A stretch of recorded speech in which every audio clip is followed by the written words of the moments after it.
Olivier de la Marche. Bonjour Olivier. Bonjour. Associé gérant de Platinum Gestion. Olivier, je vois le 10 ans espagnol là toujours à 7%. Est-ce qu'à votre avis, avec des taux aussi hauts, l'Espagne va faire comme l'Irlande, comme le Portugal, comme la Grèce, elle va appeler au secours la Troïka?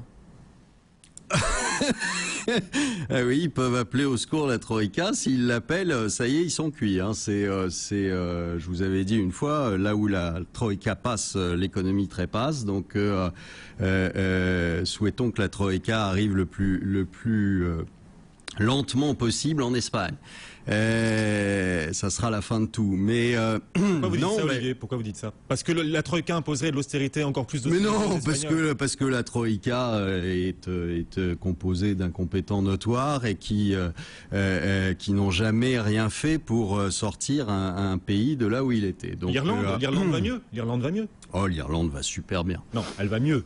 Elle va super bien, Guillaume. Si vous voulez. Non, je pense que le scénario dont je vous parle depuis des mois et même maintenant des années est en train de se mettre en place tout à fait de façon prévisible. Ça ne surprend que les gens qui n'ont pas de scénario. Là, il se met en place, c'est-à-dire que vous avez une récession qui est de plus en plus forte et qui se manifeste de plus en plus violemment en Europe. Vous avez des chiffres américains qui sont de pire en pire sur les dernières semaines et les derniers mois, et on voit très bien où ils vont aller, c'est-à-dire en récession aussi.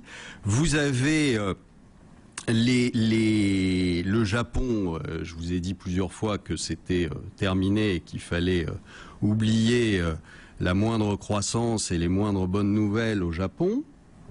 Et puis vous avez la Chine qui connaît un coup d'arrêt assez brutal. Si on regarde, non, un coup d'arrêt assez brutal. Si vous regardez les chiffres et si vous les analysez un peu, si vous les décortiquez un peu, vous apercevrez que sur les derniers mois, ils sont plutôt à 6% de croissance qu'au-dessus de 7,5 et que ça c'est l'indicateur Olivier de la Marche là. C'est un nouvel indicateur sur la Chine. Mais arrêtez de me dire ça. C'est pas un indicateur. 6%. Moi je lis les chiffres. Contrairement à beaucoup, je lis les chiffres. J'ai un scénario, je regarde comment ça colle dedans. Donc et là aujourd'hui, vous avez un ralentissement assez fort en Chine. 6%, c'est votre scénario. C'est pas les chiffres. Non, c'est les chiffres. Prenez-les en séquentiel.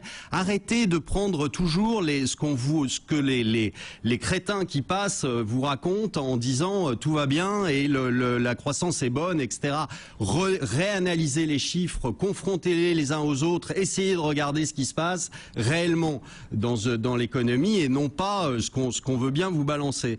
Donc là, aujourd'hui, vous êtes sur des chiffres qui sont plutôt tendance 6 que tendance 8 ou 9. Et donc à ce moment-là, ça veut dire quoi? Ça veut dire que vous êtes déjà en récession en Chine.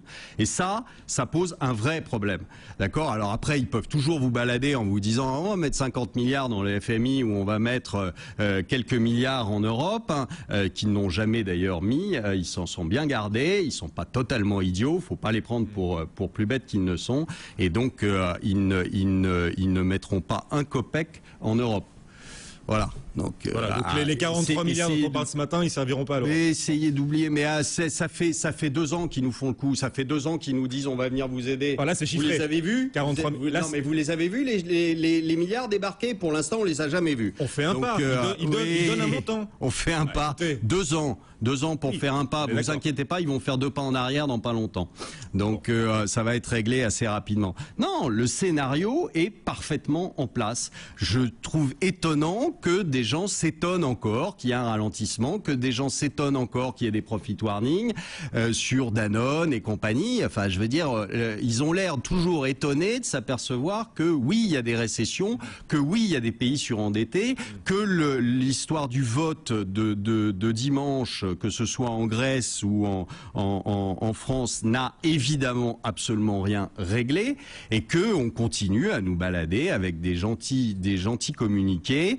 Le G20, c'est pareil, gentil communiqué qui sort en nous disant finalement vous inquiétez pas, tout va bien. Ouais, enfin pour l'instant. Olivier, la tentation de la caricature quand même. Vous dites que tous les autres à part vous disent que tout va bien. Je suis désolé, mais les intervenants qui interviennent dans cette émission ne disent pas que tout va bien. Non, ils sont pas forcément dans une caricature symétrique. il y en a certains qui se sont aperçus quand même que ça allait de moins en moins bien. C'est bien. Au bout de 2 ans, c'est de bonnes anticipations. Ça va aller. Mais Olivier, vous n'êtes pas la seule lumière du monde. Non, je suis pas la seule lumière. Il y en a quelques-uns, heureusement, oui, qui réfléchissent un tout petit peu. Mais pour l'instant, c'est vrai qu'on se sent quand même depuis un bon moment seul. Et quand on voit, je vous dis, des gens qui sont perpétuellement étonnés de ce qui arrive, ça fait quand même doucement rire.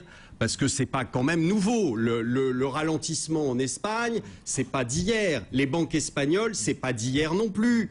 Bon, le problème grec, il a pas surgi la semaine dernière. Mais donc Olivier... tout ça, c'est quand même des choses assez amusantes de voir des gens qui sont toujours étonnés par les situations qui se dégradent. Mais Olivier, voilà, ça m'amuse. Je ne sais pas quel média vous écoutez, mais sur BFM, je crois qu'on est le média qui suit de plus près aussi sur BFM, sur BFM. Vous en avez quelques-uns. Qui bien sont sûr, quand même pas piqués des verres. Tous les points de vue, Olivier, bien sûr. Mais tout le monde ne dit pas que tout va bien. Oui, non, heureusement que quelqu'un s'est aperçu que ça allait mal. Heureusement que vous êtes là, voilà, c'est votre message, vous êtes venu nous le dire. Olivier de la Marche, associé gérant de Platinium Gestion. Merci. Et un CAC repassé en territoire négatif, moins 0,18% quand même, un petit peu d'hésitation ce matin sur les marchés. On rappelle l'élément majeur, la cour allemande de Karlsruhe qui met du plomb dans l'aile du MES. Dans un quart d'heure, un petit peu moins d'un quart d'heure, vous avez rendez-vous avec Edwige Chevrillon. Edwige Chevrillon qui vient de nous rejoindre. Bonjour Edwige. Bonjour Cédric, bonjour Guillaume, bonjour Olivier de la Marche, bonjour à tous. Il suffit pas de dire tout va mal, il faut savoir comment il faut s'en sortir, c'est ça aussi peut-être. On essaye à chaque fois de lui poser la question. Je pense que je vous ai quand même donné des pistes depuis très longtemps et de façon insistante. Donc voilà, faut acheter les obligations d'entreprise, Edwige. C'est la seule façon de sortir de la crise.